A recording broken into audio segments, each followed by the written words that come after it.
Today is August 24th, and we're about to get ready to talk about August 26th books for my favorite five for Rumor Has It.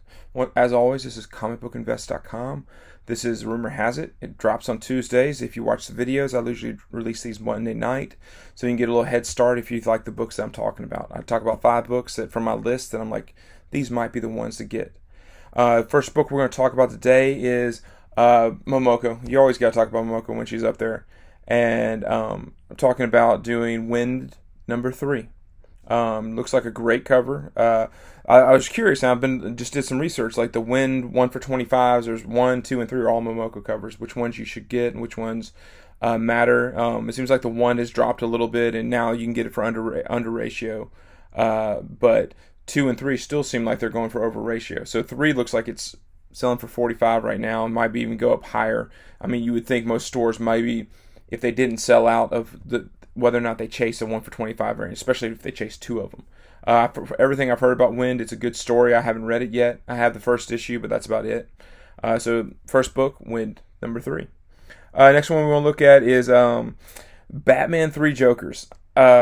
Huge amount of covers. I think it's a 3-issue set to where you can and by the time you get done, there's 16 or 15 different variants that are all different versions of Joker's face, all different significant characters from different times you see them.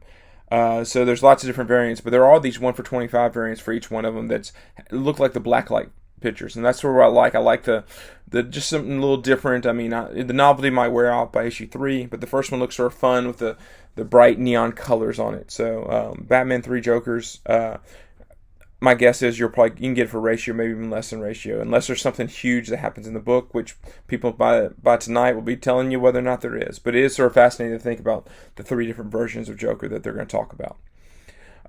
Next book we're going to talk about is Spawn 309. McFarland. From what I understand, this book is ridiculously hot right now. It's $25-$30 just flat out. I don't think it's a ratio book. What I think happened was they didn't show the cover till after FOC. You knew it was McFarland cover, but you didn't know it was the Gunslinger on the cover. So because of that, people will go crazy for anything Gunslinger. I think 306 they did it too, and that book is. The rest of the books are $5 books. And that one's a $15 book. 309 is even a better cover. It's right now selling for $25. Your local LCS might actually sell it for rec cover. You never know. I just see a bunch listed online right now for $20-$25. From what I can tell, it's not a ratio variant. It was just they didn't release it, so how many stores would buy the third cover the same as the first cover and second, especially because the first cover is a Frazetta homage, the Death Dealer cover. It's just a gorgeous cover as well. Then we're going to look at Mega Man Fully Charged number 1.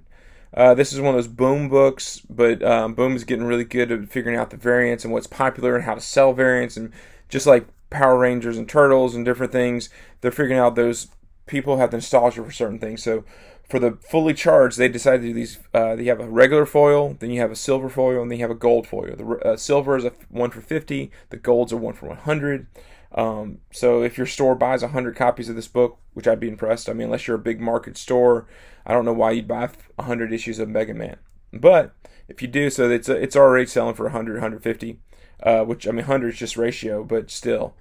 So that's number 2 on here. And then finally I want to look at, and this is just preference, the winner book is probably the McFarland Gunslinger cover for 309, but I love this Spider-Man Noir 1 for 25. It's issue 3.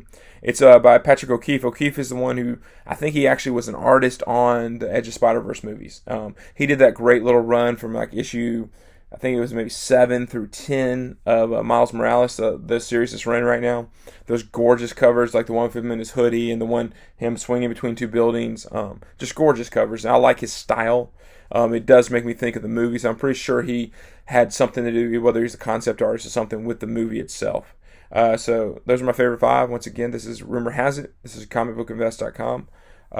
Hopefully these are books you'll like and check out and see how they do in this market. So.